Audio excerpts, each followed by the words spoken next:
Good evening, sir. Good evening, sir. Good evening, Shubham. Please give your introduction, Shubham. Sir, basically a electrical engineer by education, and I did my BTech in electrical engineering from Dalberg Education Institute in 2014. Thereby, because of my intent toward technology, I did my MTech in engineering systems in 2016, and thereby I got a chance to serve in Indian Patent Office. And since 2017, I am in Indian Patent Office. I also got some award and appreciation from the government regarding my work and my commitment to my work. And after this work, I have developed a hobby of preparing South Indian food, basically vegetarian South Indian food in my free time. That's all. Shubham, you are from Agra. You are not from Yes, sir. Haryana, right?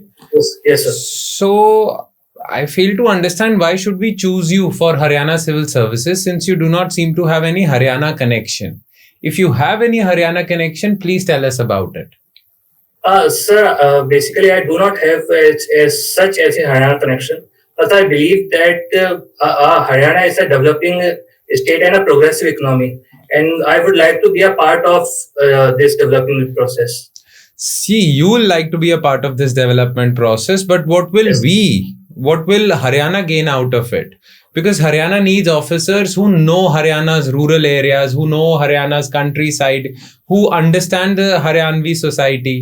How would you cope up with that? You need some sort of basic understanding. as So far as- basically, serving in the government of India, I got many opportunities like this, talking to different type of people, different kind of environment.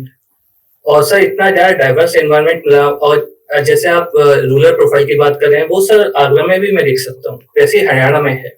और sir मैं basically कहना चाहूंगा कि अगर आप मौका दें तो श्री कृष्ण की भी जन्मभूमि अगर मथुरा थी तो उनकी कर्मभूमि जैसे कुरुक्षेत्र थी तो क्यों नहीं, मैं वो तो भगवान थे, मैं तो सिंपल एक इंसान ही, सर छोटी सी बात है, तो मेरी भी कर्मभूमि बन सकती है सर हरियाणा। अच्छा, चलिए आप कह रहे हैं कि आप हरियाणा को अपनी कर्म भूमि बनाना चाहेंगे, तो हरियाणा के बारे में कुछ जानकारी तो आपने चाहिए होगी, कुछ जानकारी आपने बिल्कुल सर। गैदर करी होगी, है ना? तो मुझे ये बताइए कि हरियाणा में अगर हम हिस्ट्री की बात करें, चलिए हरियाणा Yes, के sir. इतिहास की बात करें, क्योंकि आपने बात करी थी अभी भगवान श्री कृष्ण की, तो वो भी इतिहास रहा है हरियाणा का कुरुक्षेत्र से। बिल्कुल सर। हरियाणा में कुरुक्षेत्र महाभारत के युद्ध के अलावा और बहुत सारे महायुद्ध या युद्ध हुए हैं, है ना? Yes. कुछ इंपॉर्टेंट युद्ध भी हुए हैं अगर हम मिडिवल हिस्ट्री के हिसाब से देखें तो बिल्कुल कहाँ सर। कहाँ जंगें हुई हैं, युद्ध हुए हैं हरियाणा में? सर अगर लोकेशन के अकॉर्डिंग में डिवाइड करूं तो पहला मैं पानीपत को लेना चाहूंगा। पानीपत में 3 युद्ध हुए। पहला था first battle of Panipat between Babur and Ibrahim Lodhi, then second battle of Panipat between Akbar to Bairam Khan versus Hemu, and third between Ahmad Shah Abdali and Maratha forces. And second location के हिसाब से मैं देखना चाहूँ तो आप बैटल ऑफ करनाल को ले सकते हैं जो नादिर शाह के टाइम पे हुए। बहादुर शाह जब दिल्ली में रूलर थे मुगल एम्पायर के, और नादिर शाह जब अटैक कर रहा था। कोई और जगह हो जहाँ पे युद्ध हुआ हो हरियाणा में? सर मैं ज्यादा तो नहीं, थोड़ा कह सकता हूँ। कैथल का एक इम्पोर्टेंस मैं जान सकता हूँ, अगर रजिया सुल्तान के टाइम पे कह सकते हैं आप। पर वो तो और चलिए ज्यादा- वो भटिंडा तक भी जाके हुआ था, कैथल में भी। पृथ्वीराज हाँ जी। चौहान ने भी कोई युद्ध लड़ा है हरियाणा में? तो बैटल ऑफ टेराइन था 1192 का। एक ही बैटल हुआ था? सर 2 बैटल थे। ठीक है। दोनों बैटल्स तराइन में हुए थे। तराइन की जगह को प्रेजेंटली क्या कहते हैं हरियाणा में आज? सर एग्जैक्टली तो मैं नहीं कह सकता, टेरोन ऐसा जगह का नाम है, मैं रिकॉल नहीं कर पा रहा, एग्जैक्ट रिकॉल नहीं कर पा रहा। अच्छा, ठीक है। हरियाणा में कोई इंडस वैली सिविलाइजेशन की साइट्स होंगी?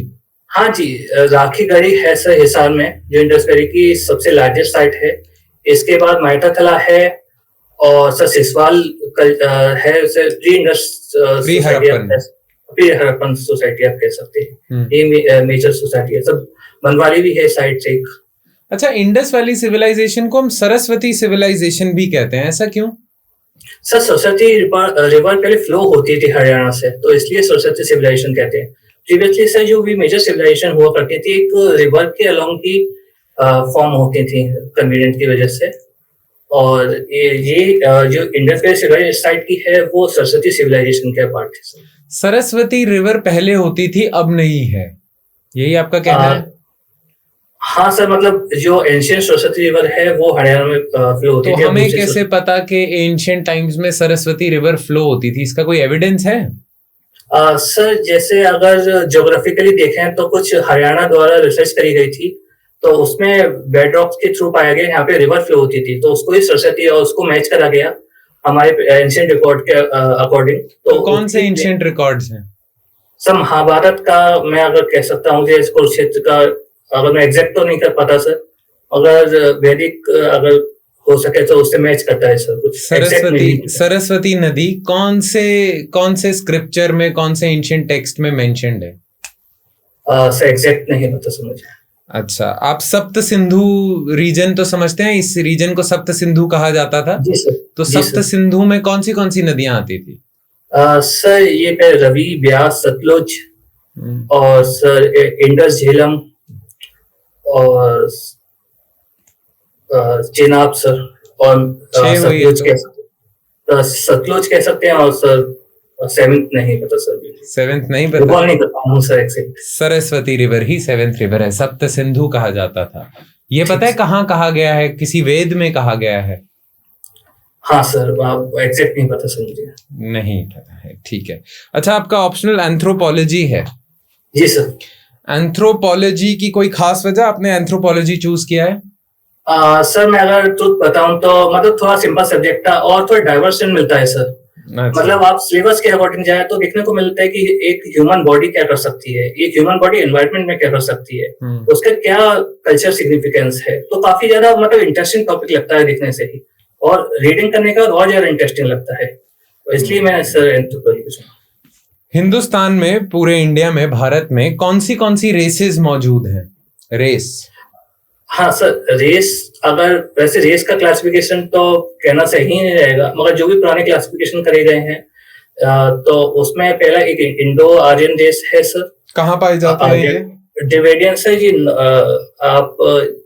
आप रेस मतलब का नाम लीजिएगा और लोकेशन भी बताते जाइएगा। रेस का नाम और location. Indo Aryan race Punjab में, पंजाब, हरियाणा, नॉर्दर्न इंडिया के काफी पार्ट में पाई जाती है। इसके बाद टिबेटो मंगोलियन रेस पाई जाती है, ये नॉर्थ ईस्ट में और लद्दाख की साइड पाई जाती है। इसके बाद डिविडियन पाई जाती है, जो साउथ में होता है सर, साउथ में बेसिकली 4 और 5 स्टेट्स में। इसके बाद मेडिटेरियन रेस पाई जाती है, ये ज्यादातर सर महाराष्ट्र में और एमपी के थोड़े पार्ट में पाई जाती है।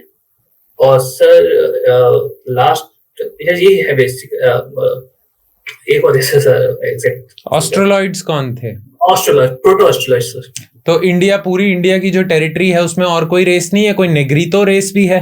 नेग्रीतो, सॉरी सर, नेग्रीतो रेस पाई जाती है। नेग्रीतो रेस कुछ पार्ट सर जैसे इरुला ट्राइब है तमिलनाडु के नीलगिरी में पाई जाती है, और कुछ नेग्रीतो रेस पाई जाती है झारखंड के एरिया।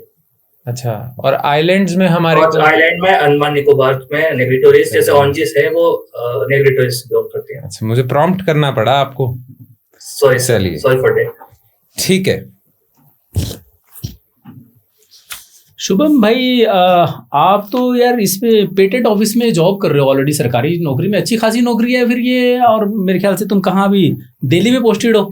कहाँ हो? हाँ सर, मैं दिल्ली में पोस्टेड। हाँ, तो तुम्हारे घर से पास भी पड़ता है, हरियाणा में कहीं इधर उधर टांग दूंगे यार, इधर उधर बैठे रहोगे, घर से भी दूर रहोगे, कैसे है? और ये पेटेंट ऑफिस सर टांगने से मतलब नहीं है, मगर ये है थोड़ा एक पॉइंट के बाद थोड़ा डाइवर्स माइंड चाहता है। जैसे मैंने इलेक्ट्रिकल बीटेक करी सर, उसके बाद मैं थोड़ा और इंटेंट था तो डीप में गया, तो मैं इंडियन सिस्टम में जो डाइवर्स फील्ड था, काफी सारे सब्जेक्ट को मिला हुआ, उसमें करा।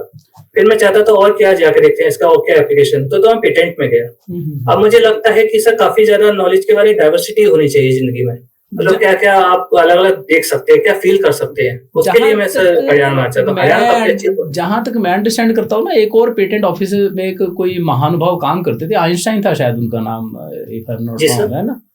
तो वो तो उन्होंने पूरी जिंदगी पेटेंट ऑफिस में निकाली, और दुनिया भर की उन्होंने उनकी पढ़ाई हुई, या दुनिया उसको फॉलो कर रही है, उन्होंने जो जो बनाया हुआ है, क्या क्या किया, कितना कुछ उनको लर्न करने को मिला, कितना डाइवर्स उनका प्रोफाइल रहा। इससे ज्यादा डाइवर्स क्या होगा पेटेंट ऑफिस से? यहाँ तो रोज नई नई डिस्कवरीज, नए नए वो, मुझे तो नहीं लगता कि हरियाणा सरकार आपको इससे ज्यादा डाइवर्स प्रोफाइल दे पाएगी जितना पेटेंट ऑफिस में होता है। और नहीं लेटेस्ट सर, दोनों एकदम से नया जो होने वाला है वो मिल रहा है आपको तो यार। नहीं सर, बिल्कुल ठीक बात है, दोनों जगह ही डाइवर्सिटी है, मगर मैं डाइवर्सिटी अगर कहना चाहूँ तो इंडिया के रेस्पेक्ट में है सर। एक टेक्नोलॉजी एक सोशल एस्पेक्ट है, जो उसका जैसा आइंस्टाइन ने करा वो उसका प्रैक्टिकल एस्पेक्ट था जो हमने देखा। मगर आप देखें कि इंडिया के लिए जो बेसिक लेवल ऑफ टेक्नोलॉजी से अभी प्रधानमंत्री जी ने मन की बात में भी कहा कि हमें टेक लाना है अपनी जिंदगी में और हमें इनोवेशन ड्रिवन इकोनॉमी बनना है आगे, तो उसके लिए पेटेंट का यूज है। तो आप मतलब मेरी एक इंफॉर्मेशन के बेसिस पे भी तो और मैं इंटेंट को देख के भी मैं इसलिए चूज करना चाहता हूँ डाइवर्स एनवायरमेंट इसको जो हरियाणा को प्रोवाइड करता है। मोरओवर सर इसमें हरियाणा को आप अच्छे से अंडरस्टैंड करते हो। हरियाणा में कितनी डिस्ट्रिक्ट्स हैं? सर 22 डिस्ट्रिक्ट हैं। सबसे ज्यादा आबादी वाला शहर कौन सा है? सर फरीदाबाद है। हरियाणा की साइंस सिटी किसको बोलते हैं? सर साइंस सिटी कह नहीं सकता सर, सॉरी सर। हरियाणा में पानीपत में कौन सी इंडस्ट्री है? सर क्लोथ इंडस्ट्री है। क्लोथ है? क्लोथ और वीविंग से रिलेटेड इंडस्ट्री है, वुलन वीव इंडस्ट्री पानीपत में पाई जाती है सर। अच्छा। और यमुनानगर में? यमुनानगर में सर एग्जैक्टली नहीं पता, मगर मैं कह सकता हूँ ऑटोमोबाइल पार्ट्स की या कुछ कह सकता हूँ सर, एग्जैक्ट नहीं पता सर। गुड़गांव किस चीज के लिए मशहूर है? सर गुड़गांव सर्विस सेक्टर के लिए मशहूर है। इससे पहले इंडस्ट्री, इसके साथ इंडस्ट्री भी है, जैसे ऑटोमोबाइल सेक्टर है, मारुति है, होंडा है, तो उसके लिए। हरियाणा बना कब था? जी सर, हरियाणा बना कब था? सर 1966 में। कोई डेट भी थी? 1 नवंबर 1966। कारण क्या थे इसके बनने के? सर जैसे पंजाबी सूबा था कंबाइन करके, पंजाब और हिमाचल प्रदेश और हरियाणा का पूरा, तो पंजाब के लिए मतलब एक डिमांड रहती कि एक पंजाबी स्पीकिंग एरिया अलग होना चाहिए उनकी मेजोरिटी के लिए। उसके जो डिवीजन हुआ हुकुम से कमेटी द्वारा, तो उसके बेसिस पे 3 राज्य अलग हुए, हरियाणा, पंजाब और चंडीगढ़, और शायद हरियाणा, पंजाब और हिमाचल प्रदेश। अच्छा, हरियाणा तुम्हें पता है लैंडलॉक्ड एरिया है ना, हर तरफ से स्टेट। कौन कौन सी स्टेट्स के साथ बॉर्डर शेयर करता है? Sir first of all Uttar Pradesh के साथ करता है, राजस्थान के साथ करता है, पंजाब के साथ करता है, हिमाचल के साथ कुछ पार्ट टच करता है इसका, और यूटी में आप चंडीगढ़ ले सकते हैं और दिल्ली है सर। अच्छा, चंडीगढ़ हरियाणा का पार्ट नहीं है? सर पार्ट ही है हरियाणा का, मगर यूटी की तरह भी बना हुआ है कैपिटल की सर हरियाणा की। अच्छा, कैपिटल है कि पार्ट है? थोड़ा सा इस बारे में क्लियर किया आपने। सर कैपिटल है, मतलब अगर जैसे कहते हैं 60-40 रेशियो में डिवाइड है, मगर जो भी एडमिनिस्ट्रेटिवली और लेजिस्लेटिव बॉडी भी है वो उसके अकॉर्डिंग ट्रीट करा जाता है कैपिटल, तो वो मेजर ऑफिसेस ऑफ चंडीगढ़ उसके नियर बाय एरिया में ही है सर। हरियाणा की मुख्य नदियां कौन कौन सी हैं? सर हरियाणा की मेजर रिवर है घग्गर और यमुना, और कुछ रिवर जैसे साउथ में सदर्न हरियाणा में कुछ रिवर इंदौरी और साहिबी रिवर भी पाई जाती है, जो मतलब कंटिन्यूस फ्लो नहीं होती है, बारिश के साथ फ्लो होती है। हरियाणा को मुख्य तौर पे 2 भागों में बांटते हैं, दक्षिण हरियाणा, उत्तर हरियाणा, है ना? तो आप समझते हैं उसको, आपको है इतना नॉलेज है इसको? तो उन दोनों में क्या फर्क है आपके हिसाब से? सब बेसिकली अंतर देखा जाए तो उत्तर हरियाणा में रिवर का ज्यादा प्रोमिनेंस है, उसमें सॉइल थोड़ा मतलब एक फर्टाइल सॉइल है, नीचे बैरन लैंड टाइप का है, मतलब रिवर इतना नहीं है और फर्टाइल एरिया नहीं है, जैसे महेंद्रगढ़ हुआ, रेवाड़ी हुआ, गुड़गांव हुआ, वो इतना फर्टाइल इलाका नहीं है एज कम्पेयर टू जो करनाल है और अंबाला है और पंचकुला है, ये काफी, और कैथल है, ये दर्दन पार्ट में है, थोड़ा फर्टाइल एरिया है सर। रिवर उसमें रिवर एजुकेशन है, नीचे प्रेफर करा जाता है ड्रिप इरिगेशन, मतलब वाटर सेविंग टेक्नोलॉजी प्रेफर करा जाता है। हरियाणा में एक हमारी सरकार पॉलिसी लेके आई थी जिसमें हम 75% रिजर्वेशन फॉर लोकल हरियाणा के लिए लोगों के लिए हमने किया था। आप उससे कितना सहमत हो? आपका क्या विचार है उसके बारे में? सर 75% रिजर्वेशन जो हरियाणा किया था तो उसके अनएम्प्लॉयमेंट को देख के करा था, उसमें भी उन्होंने एक इनकम लिमिट लगाई कि इससे ऊपर की जॉब के लिए ये रिजर्वेशन एप्लीकेबल नहीं होगा। तो मतलब आप कह सकते हैं कि ठीक रहेगा अगर लोकल को जॉब प्रोवाइड करनी है, और क्योंकि हाई लेवल स्किल को बुलाना है तो उसकी सैलरी ज्यादा ही होती है, तो वो जितनी भी लिमिट है उससे ज्यादा में आ सकते हैं। मगर बात यह है सर, इससे जो कंपनीज हैं उनको स्किल की रिक्वायरमेंट की बहुत एफिशिएंसी हो जाएगी, तो हो सकता है कि हरियाणा से बाहर चली जाए।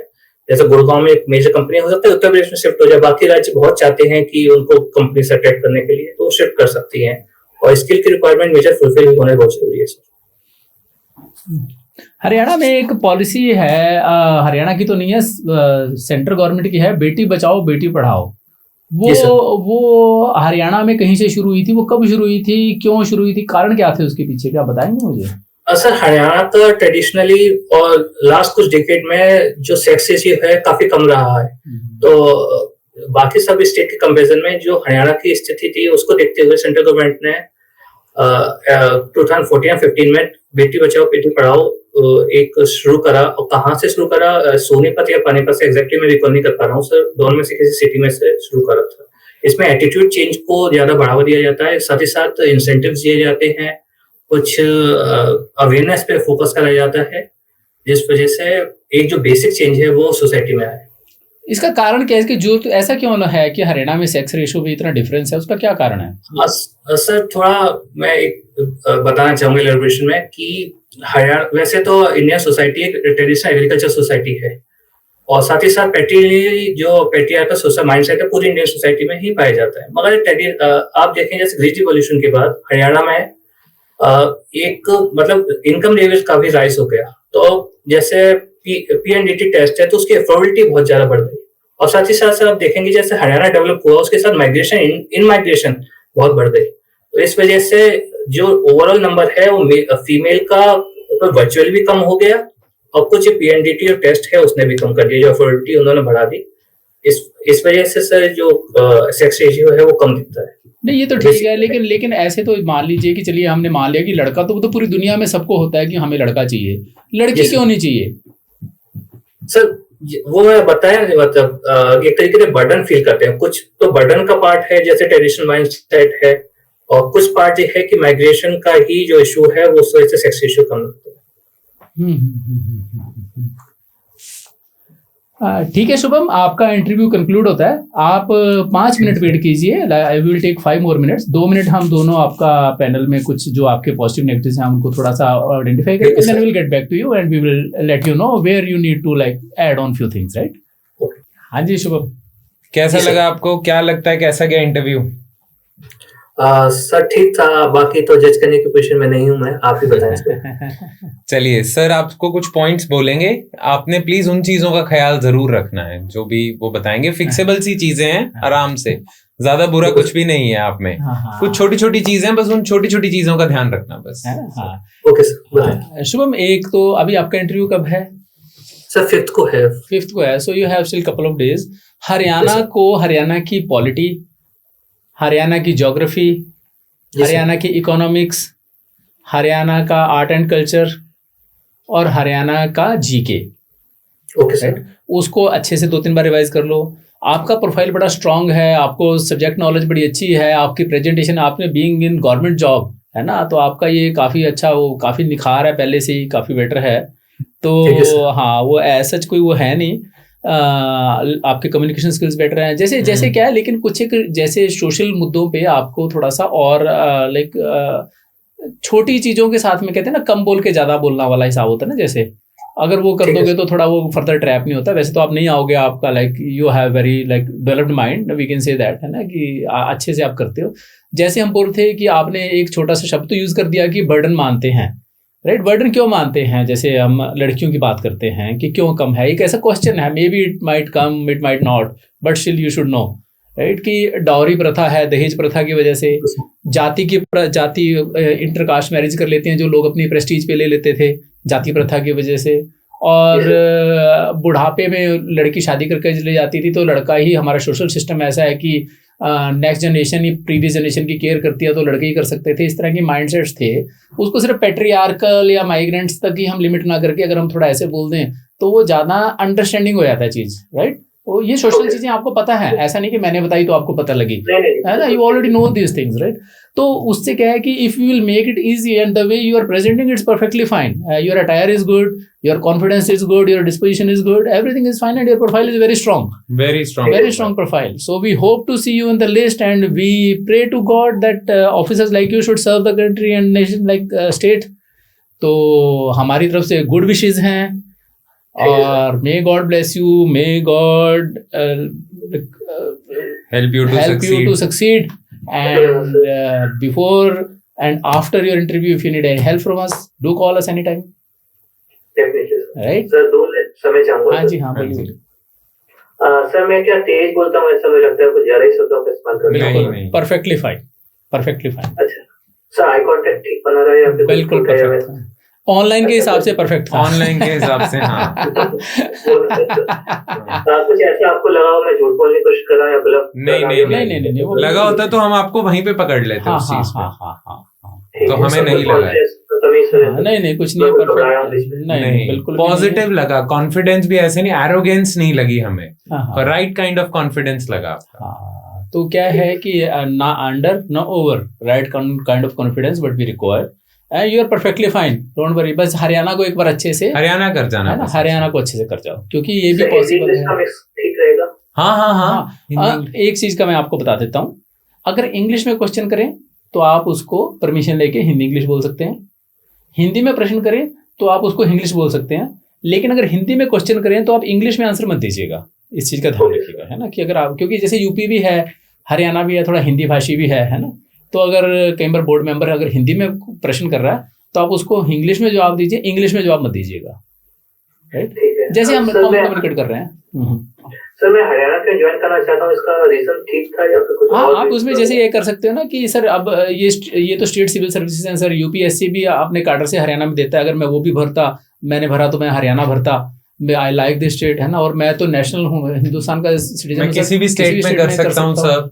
और कुछ ना आप गूगल कर लेना, कुछ ऑफिसर जो उत्तर प्रदेश से थे हरियाणा में अभी सर्व कर रहे हैं, तो आप बोल दो सर वो भी तो सर्व कर रहे हैं, ऐसे मत बोलना वो भी कर रहे हैं, पर ये बोलना कि these people are doing good work, चाहे दे आर माय इंस्पिरेशन। और कोशिश करो कि भी रिटायर्ड हो, क्योंकि करंटली सर्विंग में फिर थोड़ा सा वो आता है कि, है ना, हाँ, कंट्रोवर्सी है कि ये सर इन लोगों ने किया इतना, मुझे इंस्पायर करा, और या ऐसे भी करो कि हरियाणा में, यूपी में भी कहीं हरियाणा के ऑफिसर्स ने किया, राइट?